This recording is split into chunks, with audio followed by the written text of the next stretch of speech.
Hello, everybody. This is Becky Mossbrucker with the Stronger Together Tribe and podcast. And today we are talking to Jacqueline Rose about, what was our title? We just said Busting the Myths About Menopause. And we're going to talk about two very important myths about menopause. But before we get there, I want to welcome you, Jacqueline, and would like for you to tell us how you got started helping women in their menopause journey. Yeah. Hi. Welcome. Thank you so much, Becky, for having me.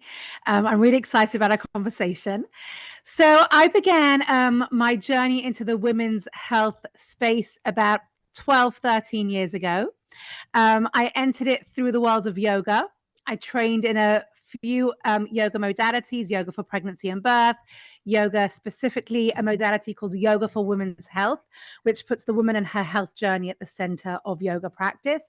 I trained in yoga therapy, and through all my yoga trainings and really understanding the mind body relationship and then combining it with women's health, and I think also through my own, aging, I became very interested in this stage of sort of midlife, perimenopause, menopause, and realized that there was a narrative going on that didn't really resonate with me, especially because of my yoga background of really connecting to your body, connecting to your experiences, connecting that mind body connection, listening to your body, and slowly through following and some sort of big names like Dr. Christiane Northrup, who is, one of the founders of changing the women's health conversation.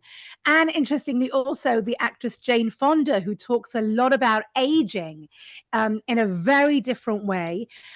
She talks about climbing the mountain rather than this bell-shaped curve of reaching midlife and then it's a slow decline. And sort of all these things were sort of hitting me at the same time. And I realized that I sort of was seeing things in a slightly different way. And I entered actually the menopause space before it became the hot topic. I think in the UK has been one of the pioneers of opening up the menopause conversation in about the last 4-5 years or so. And I was sort of entering that space, about 7 years ago. So just before then. And now menopause is everywhere. Yep. Everyone knows about it. It's on, how many podcasts are there? How many books are being written? How many morning TV shows? How many, Oprah documentaries are there? It's sort of everywhere, which is wonderful. But I feel that there is a narrative that is being told that is slightly actually not so empowering for women. It's slightly disconnected from women's real lived experiences and is framing menopause from a medical or Western medical perception and very fear symptom based. So I sort of bring a slightly different narrative to the menopause conversation.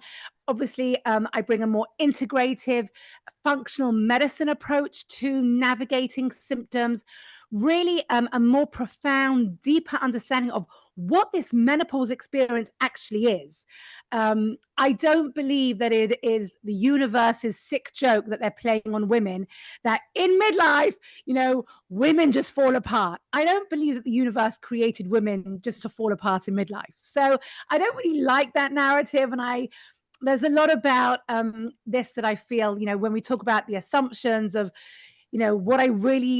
how I understand this stage of life. And that's a lot about the work that I do as a coach and supporting women and in my educational stuff. So yeah, that's sort of how I got into it. A very windy, organic, unplanned development in this space. I think sort of matching my own journey. I think that's actually the best way to start a company or a business or helping others is having you gone through it yourself, right? Yeah. Because you can read books on topics all day long, but until you've actually gone through it, whole nother story sometimes, depends on what the topic is. I think it's interesting to me because when some of my friends heard me starting my podcast journey a year and a half ago, they were asking me to talk about menopause. And I'm like, I'll get to that. I want to do some other things first. And now they're all every week, they're like, okay, what's the new thing? What's happening? Who are you talking to this week? What are they saying? I'm like, oh my gosh. Yeah. It's turning into the menopause and retirement show. Yeah. It's And gotten I think pretty. because a lot of these topics are not being talked about for the real woman. We're hearing a lot of these, big names and big things and a lot of loud noise on social media. But a lot of women are finding that it's not resonating with their lived experience. So I think women really are desperate and thirsty of, information that's going to really help them on a very real practical level. So I heard something last week or two ago, and I want you to tell me if you have heard of this or is it just a Yeah. farce out there in the universe. Somebody that I spoke to said that, and I've never heard this before, so I was like, "Oh, really?"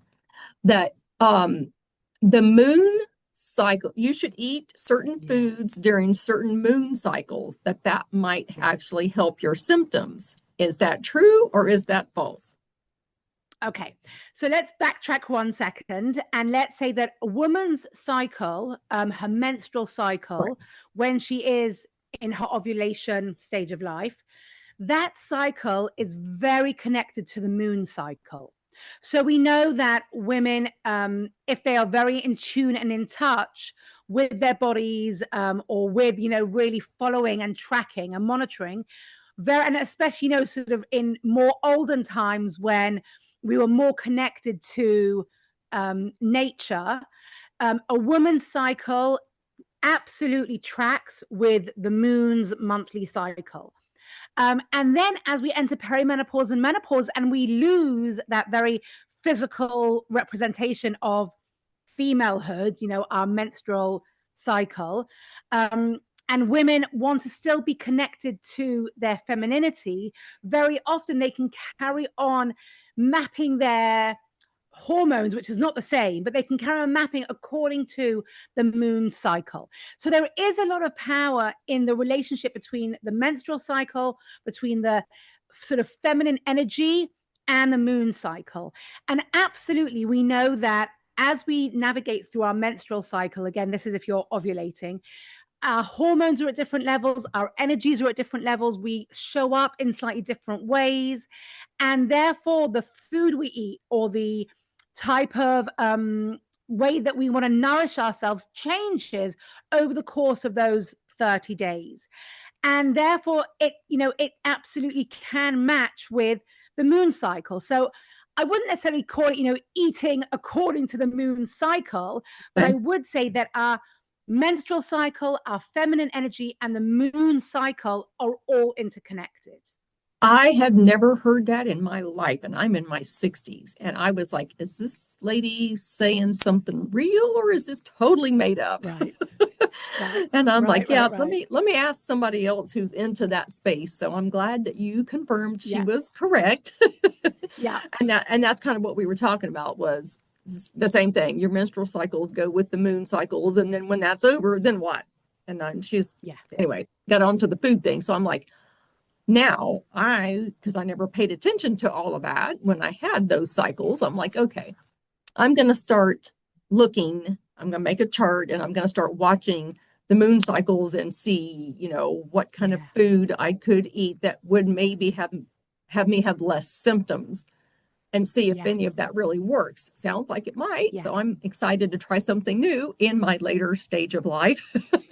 Definitely, I'm willing to definitely. try anything at this point. So, we're going to talk about two myths about Yeah, menopause. The first one, and there are many, many myths that we could bust, but today we're talking about two. So, today, the first one is going to be that you're not old enough. So, yeah, talk to me about ladies that are in their early to mid 40s that are start to having some symptoms and they're like, there's no way I'm in my yeah, 40s. This cannot be happening. But the things they are listing are the normal hot flashes in the middle of the day. I just can't, I'm just dying. I'm sticking my head in the freezer. I'm buying cooling mats and cooling pillows and I got a fan on yeah, my face. And I'm like, that's menopause. They're like, no way, it's not happening. And I'm yeah, like, okay.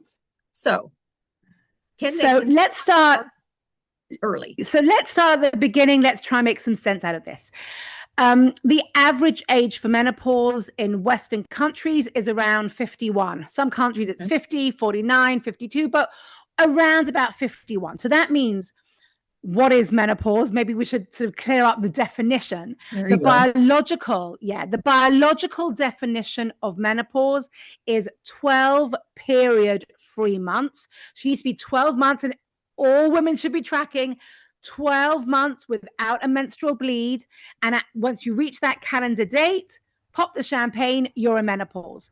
That a result of declining hormones. Our hormones change because we're not in our fertility years anymore. We're now getting into menopause and postmenopause. No periods. Our reproductive system has shut down. It's not relevant for us anymore. So 12 period free months, the age of 51, on average, you're now in menopause. However, there is a stage of life before menopause, which is becoming more sort of, we're more familiar with because of, the increased conversations, which is called perimenopause. But I think there's a lot of confusion around perimenopause. How long is perimenopause? What is perimenopause? What happens in perimenopause? So perimenopause are all the years prior to that menopause, prior to that sort of 12 months and that magical date on the calendar, where your hormones are fluctuating and you may experience symptoms. Perimenopause can last anywhere from 2 to 10 years. So if we're taking that golden age of 51 as that average age of menopause, women can start being in perimenopause in their early 40s very easily. But their doctors, they may go to their doctors and say, I'm not sleeping. I've got insomnia. I feel low energy. I can't wake up in the morning. By 4 o'clock, I just want to have a sleep on the couch for an hour. They go to their doctor, or they've got increased anxiety. Their doctor's like, well, let's do blood work, as all good doctors do. Blood work comes back normal, in inverted commas. Everything looks fine. You must be a little bit depressed. Let's put you on an antidepressant. I can't tell you how many of my clients come to me because they say, my doctor's put me on an antidepressant, but I've never been depressed in a day in my life. And I don't know that this is right. But you're 43. Your doctor isn't thinking about menopause. You're not thinking about menopause. This is classic perimenopause. Menopause can begin in your early 40s. And because you are not of that so-called age of menopause, you want to be, doctors want you to be around 48, 49, 50 to even sort of mention that word, you're brushed off. You may then go to the doctor. You may think you need to go to a specialist. You may be having, a great example is heart palpitations. Heart palpitations, feeling really like unsteady and feeling very nervous, and you've got all these heart palpitations. So you go see a cardiologist, and you get the test and everything comes back normal, but you don't feel normal. And you're like, I must be going crazy. Something must be wrong with me. The doctors aren't finding anything. I must be dying. If only we could educate women and their healthcare practitioners about this perimenopause stage, because it's such an important stage of life that is being totally missed around the noise of menopause, menopause, menopause. I want to just mention one other thing. We said the average age for menopause is 51, but we know there are plenty of women who experience menopause. That's those 12 period free months, 47, 48, 49. Take 10 years back. Forget about 10 years. Let's take 8 years back. If you are going through menopause, and I've had clients who are going through menopause at the age of 48, 10 years back is 38, 8 years back is 40. In those earlier years, no one is thinking about menopause. You're way too young. It's totally not relevant. You feel bad about yourself because there is no answer for what you're going through. I'm not blaming, in inverted commas, perimenopause, but at least let's have the language and the awareness to ask the right questions. Let's at least frame the conversation of what is going on with, maybe this could be related to hormonal fluctuation as a result of perimenopause. Let's at least explore what's going on with you. Let's really start connecting the dots rather than taking each symptom individually and trying to put a band-aid on each symptom. Let's look at the full picture of what this woman is experiencing. I think that makes perfect sense, especially with some of these younger ladies who are like, there's no way I'm doing this right now. I'm too young. And I'm like, Yeah. I don't think so. Yeah. I mean, so Yeah. talking about that too. Now, does like your mother's health, does that affect your stage of menopause? If your mother started her menopause journey early, could that affect you? Yeah. So what we say is your menopause experience and your best friend's menopause experience, your experience and your colleague's menopause experience are going to be all totally different, Yep. totally separate experiences. The way that you experience it, no one else is experiencing your specific journey and because no one has your health history, no one has.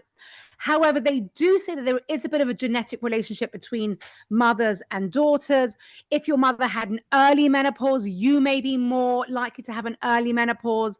If you had certain experiences, if your mother or your aunt or your sister had certain experiences, it may potentially look similar for you, but it doesn't have to be.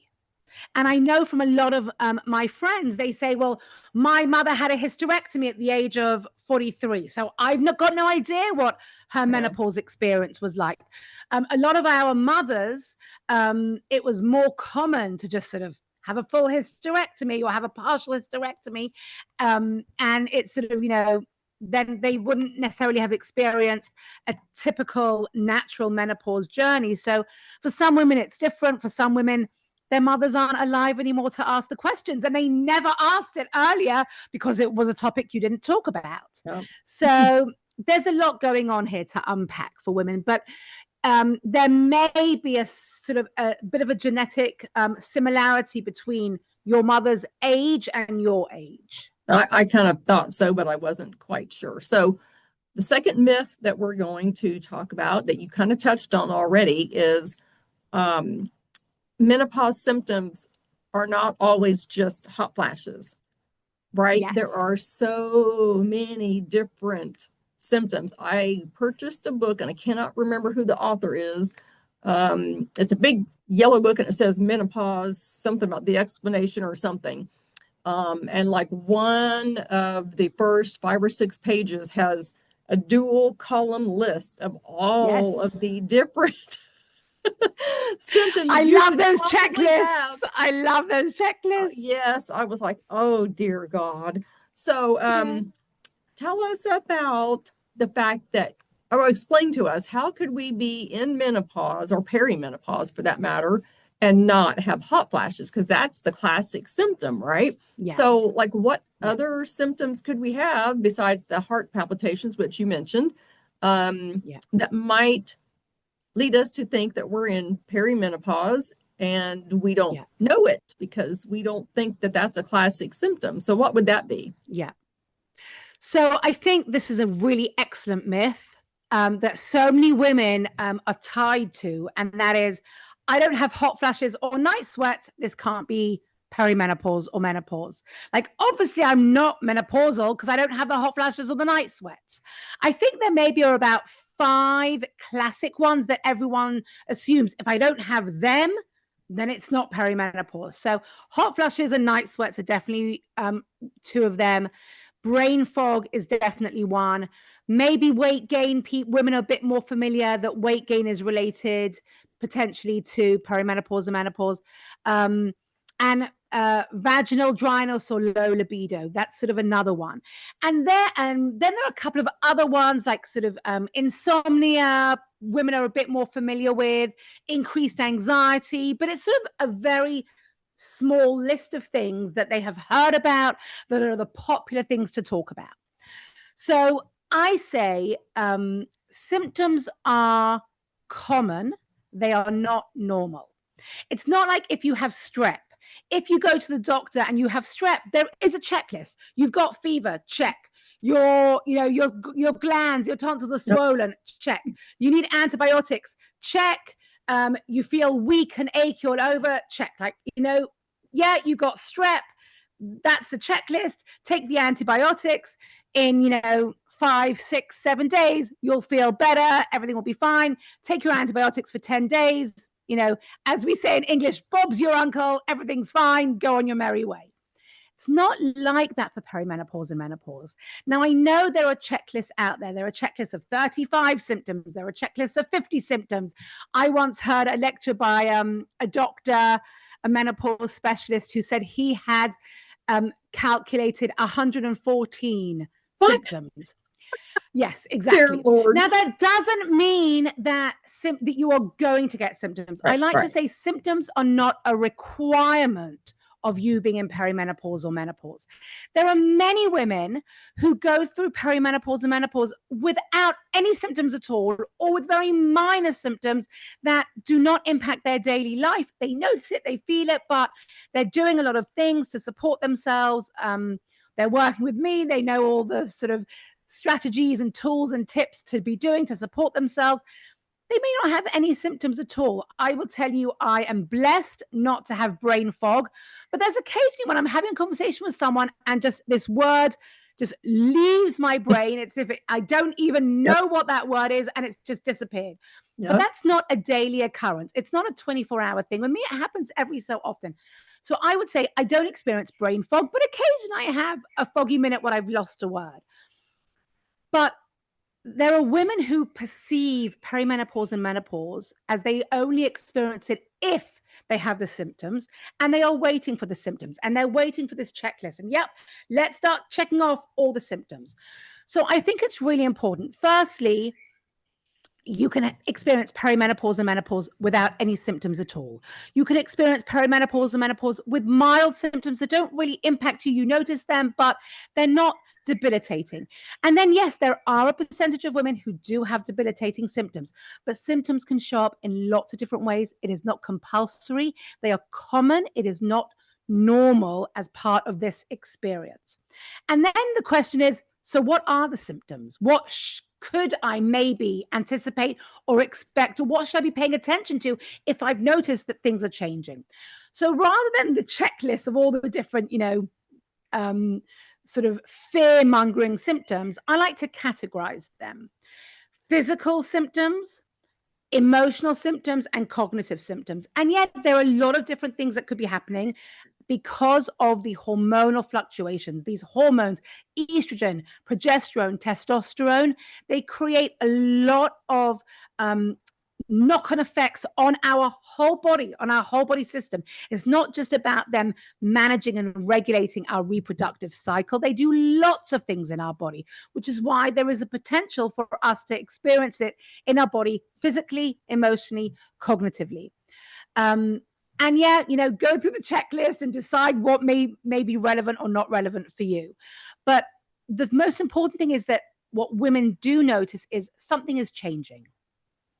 And that something is changing for me. I've categorized in the fourth category of symptoms, and that is spiritual changes. And I don't mean spiritual in your relationship between you and God, or whatever spiritual entity you relate to or don't relate to. I feel the spiritual symptoms are more your relationship with yourself. And I like to say it's the question that women are often asking: who am I now? Who do I want to be when I grow up? Mhm. What is this stage? Like, something's changed, and I don't recognize myself anymore, or I want to do things differently. That doesn't work for me anymore. How many women are now saying, I don't want to do that anymore? I want to do things for me. I want to do things that make me feel happy. A lot of these really deep, profound spiritual questions and identity issues that you may never, ever have brain fog in your life. You may never, ever have a hot flush in your life. And therefore, you may turn around and say, menopause has just passed me by. But if there is something that you really can't put your finger on, and you're like, something is shifting, something is changing, I want to show up differently, I want to do things differently. And that doesn't mean, casting off your old life and you have to reinvent yourself.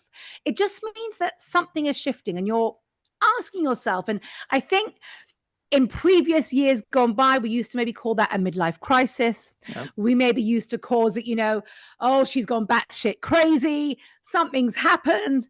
I actually want to change that narrative because that's very often disempowering for women. It's very degrading to women. Why does a woman have to go through a midlife crisis?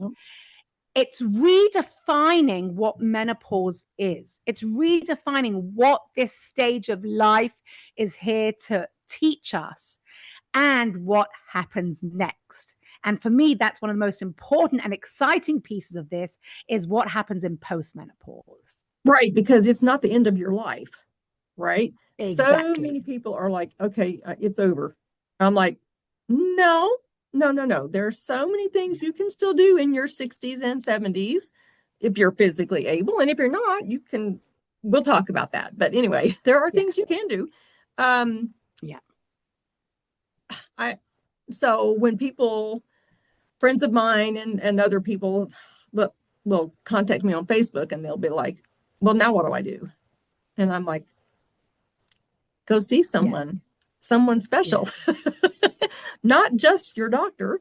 So, we are coming in to the end of our time together for today anyway. So if there are some other topics that we can cover on this later, let me know and we will do another part 2 or something. But for now, we got the top 2 myths that we busted about menopause and we talked about perimenopause. We talked about the moon cycles.